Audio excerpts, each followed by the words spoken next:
To President Traoré, the reincarnation of Thomas Sankara. A nation often written off by global headlines is now preparing to flip the globe, big time.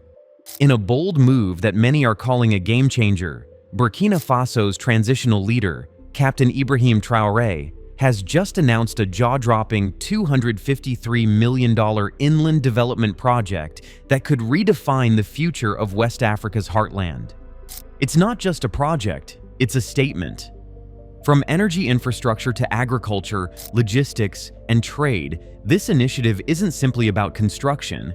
It's about reclaiming sovereignty, reinvigorating the economy, and restoring pride to a nation that has long stood at the crossroads of adversity and resilience. But why now? Why $253 million? And why is the world suddenly watching Ouagadougou with new eyes? Some say this is Traoré's power play, a move to show the region and the world that Burkina Faso is no longer waiting for outside help, it's building from within. Others are calling it risky, unpredictable, even revolutionary. Whatever your take, one thing's for sure, this project has the potential to reshape not just the map of Burkina Faso, but the narrative of an entire region.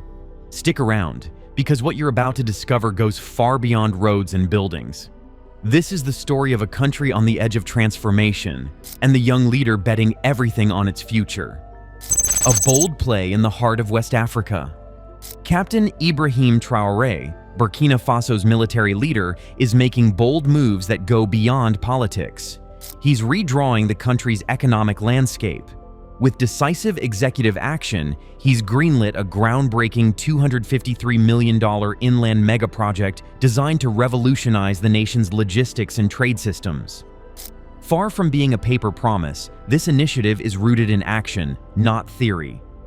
The plan includes constructing dry ports, highways, railway links, warehouses, and trade zones to foster internal growth and connectivity. The goal? A self-sustaining Burkina Faso that no longer depends on access through coastal countries to move goods and build its economy. Traoré's vision is to break free from long-standing economic limitations by building the infrastructure backbone of a landlocked powerhouse. This project signals a shift from dependency to dominance, as Burkina Faso charts a new course toward economic sovereignty and regional influence, with Traoré at the helm, driving transformation through steel, stone, and strategy. From landlocked to powerhouse, why this project matters. Burkina Faso, being entirely landlocked, has long faced logistical and economic hurdles. The country relies heavily on ports in neighboring coastal nations like Ghana, Togo, and Ivory Coast for the bulk of its imports and exports. This dependency drains resources, causes shipment delays, and exposes the nation to the risks of regional instability and border closures. Every disruption at these external ports ripples into Burkina Faso's economy, slowing growth and increasing costs. But Captain Ibrahim Traoré is changing that narrative. His administration has launched an ambitious $253 million inland megaproject aimed at turning the country into a logistical powerhouse. At the heart of this plan is the creation of a world-class inland logistics hub featuring dry ports, highways, rail links, warehouses, and trade zones. Strategically located in central Burkina Faso, this hub will allow goods to be stored, processed, and redistributed from within national borders. By internalizing these operations, Burkina Faso reduces its dependence on unstable coastal routes and becomes more resilient to external shocks. More importantly, it could reposition the country as a trade gateway for the broader Sahel region, boosting regional commerce and fostering economic self-reliance. With this bold move, Traoré is steering Burkina Faso toward a more secure and sovereign economic future. Inside the numbers, where the $253 million is going.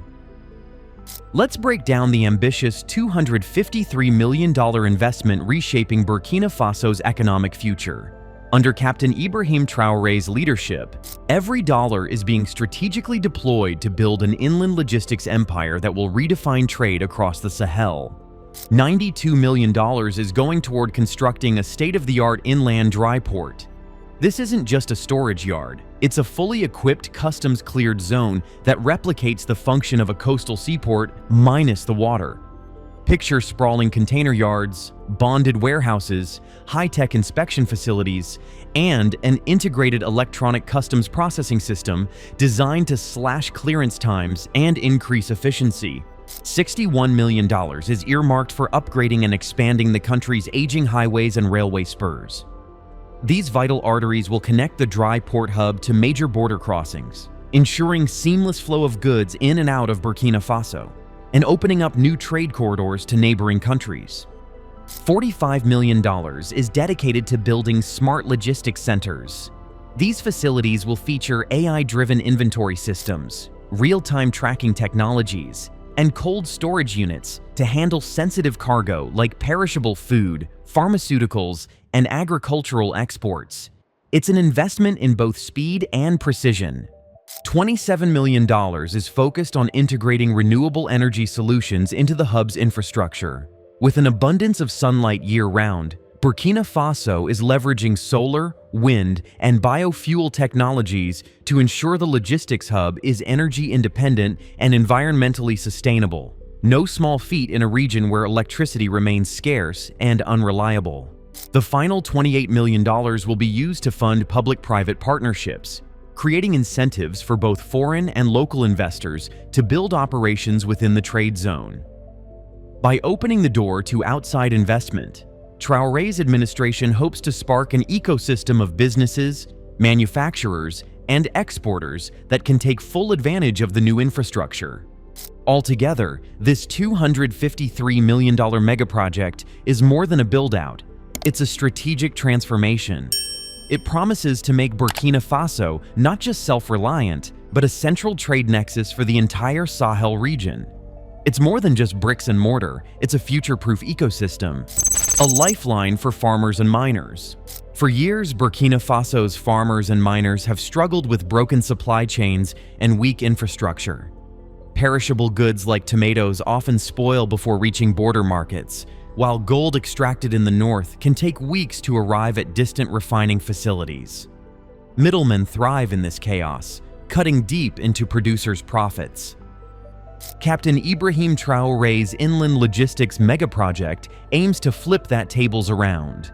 By bringing storage, processing, and packaging centers closer to production zones, the project drastically reduces delays and waste. Farmers will be able to get their goods to market faster and fetch better prices. Miners, especially those dealing in gold, cotton, and zinc, the country's top exports, will benefit from quicker, more reliable export routes. This isn't just about international trade, it's a game changer for the local economy. It empowers producers, trims inefficiencies, and injects real value back into the communities that form the backbone of Burkina Faso's economic engine, creating jobs where they're needed most. The rollout of Burkina Faso's inland logistics megaproject is set to generate over 35,000 direct and indirect jobs, a significant breakthrough in a country grappling with high unemployment and underemployment. The construction phase alone will require thousands of workers across various trades. But the real impact comes after the build is complete. Once operational, the inland port will need a diverse workforce: customs officers, warehouse technicians, IT specialists, truck drivers, forklift operators, energy technicians, and logistics experts. This isn't just about building infrastructure, it's about building careers.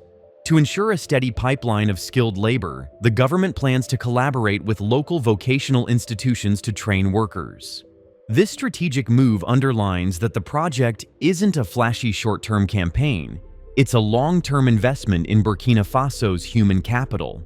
By developing skills and creating sustainable jobs, the project empowers citizens and strengthens the foundation of the country's economic independence. Geopolitical power play: Traoré's vision beyond borders. This bold move by Captain Ibrahim Traoré isn't happening in isolation. It's unfolding against the backdrop of a shifting geopolitical landscape in the Sahel. As regional alliances evolve and Western influence wanes, Burkina Faso is charting its own course. The $253 million inland logistics project sends a clear message. Economic independence is now central to national security. By building a self-contained trade and transport network, Burkina Faso reduces its vulnerability to foreign sanctions, border blockades, and diplomatic fallout. It's a strategic pivot away from external dependency and toward regional self-sufficiency. This move also positions Burkina Faso as a rising force in intra-African trade, especially alongside neighbors like Mali and Niger, which are undergoing parallel transformations under military-led leadership. Collectively, these nations could forge a powerful Sahel trade bloc, one that challenges long-standing economic hierarchies and redefines the balance of power in West Africa. It's more than infrastructure, it's economic sovereignty in motion. China's shadow, Russia's echo, the foreign angle. While Captain Ibrahim Traoré champions local ownership of the inland logistics mega project, foreign involvement is both inevitable and already unfolding. Chinese engineering firms are reportedly bidding for major contracts, particularly in rail and highway construction. This aligns with China's Belt and Road Initiative, which sees West Africa as a critical frontier for stable, long-term trade routes. Meanwhile, Russia's growing influence in the Sahel, especially through military and security partnerships, could pave the way for Moscow-affiliated companies to tap into sectors like mining, logistics, and fuel supply. Both powers bring resources and expertise, but they also bring geopolitical strings. The challenge for Traoré lies in managing these foreign interests without compromising Burkina Faso's sovereignty. Thus far, he's maintained a strategic silence, revealing little about behind-the-scenes deals. But the stakes are high.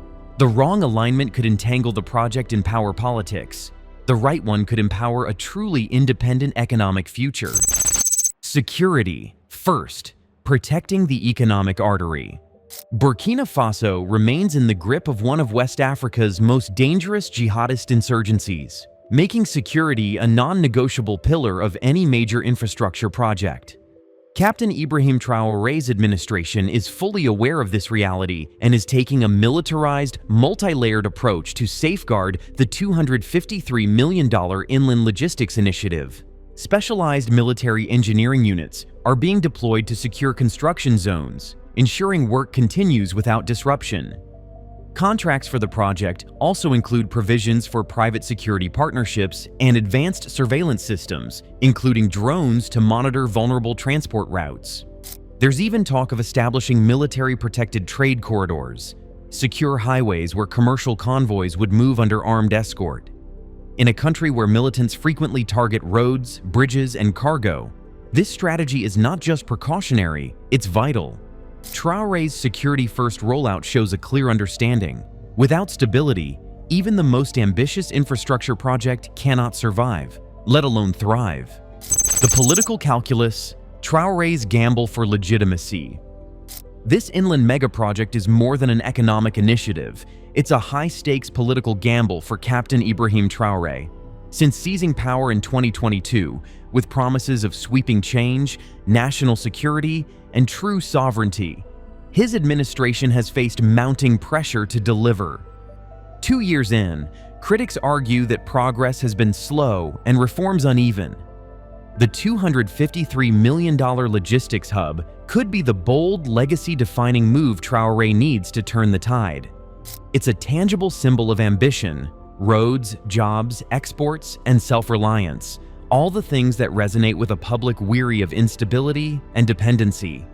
In the political arena, perception is power. If this project achieves even a fraction of its goals, Traoré will have proven he's more than just a transitional figure. He's a builder of the new Burkina Faso. It's a gamble, but one that could secure not just economic dividends, but lasting legitimacy on the home front. Environmental stakes. Will it be green or grim?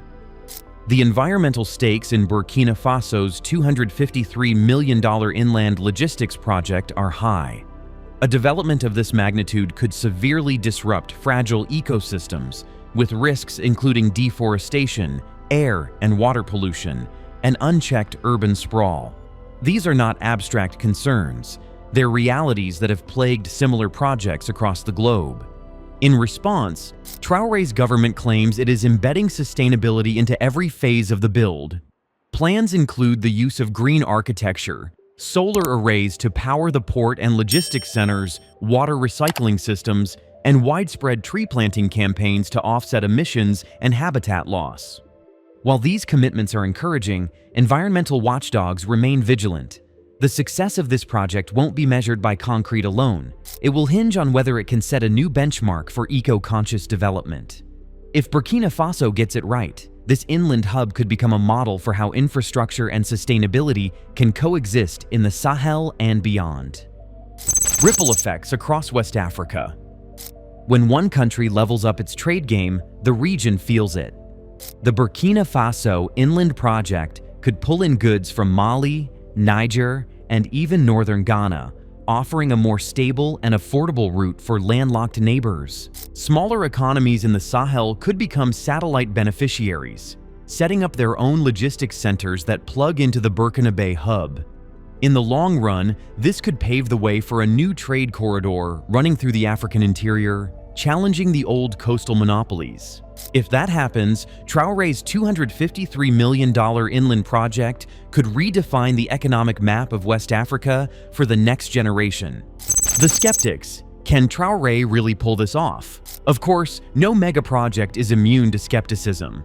Critics point to past failed infrastructure attempts, warning that corruption, inefficiency, and conflict could derail even the best-laid plans. Some economists argue that the real issue isn't just infrastructure, it's governance. Without transparent systems, investment incentives, and fiscal accountability, this project could become another white elephant. But Traoré has defied expectations before. He rose from captain to head of state. He survived attempted coups and steered Burkina Faso into a bold anti-French pro-sovereignty path. If anyone has the audacity to pull this off, it might just be him. The bigger picture. Zoom out for a moment, and this becomes more than just a project.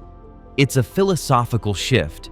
For decades, African nations have been locked in a cycle of aid dependence, unstable infrastructure, and extractive foreign investment. Traoré is offering a different model, one built on internal capability, regional solidarity, and unapologetic ambition. If successful, this could become a template for post-colonial development, where African states chart their own paths, build their own networks, and dictate their own terms. It's risky, it's raw, but it's revolutionary. As blueprints turn into bulldozers and dreams begin to rise from the dry earth, one question hangs in the air. Can this $253 million vision become a turning point for Burkina Faso, or will it be remembered as just another ambitious promise lost to history? Traoré's inland project is more than an economic venture. It's a test of will, leadership, and national unity in a time where many countries are folding under pressure. And whether you view him as a bold reformer or a controversial revolutionary, there's no denying the impact of what's happening on the ground. Because when a leader stops asking for permission and starts building a legacy, the world takes notice. Thanks for tuning in. We'll be keeping a close eye on how this massive development unfolds. If you believe in change, if you're curious about how real transformation begins, or if you just want to understand what's happening beyond the mainstream headlines, make sure to like, comment, and subscribe. And remember, the most powerful revolutions don't always start with a protest. Sometimes they begin with a blueprint and a bulldozer.